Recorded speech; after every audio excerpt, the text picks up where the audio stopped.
ॐ मित्राय नमः।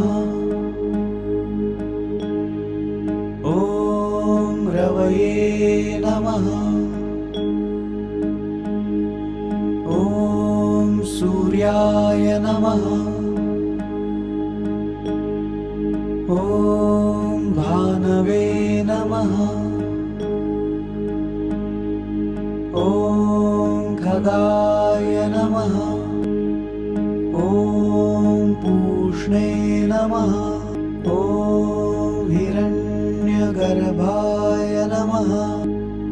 ॐ मरीचे नमः। ॐ आदित्याय नमः। ॐ सवित्रे नमः। ॐ अर्काय नमः। ॐ भास्कराय नमः।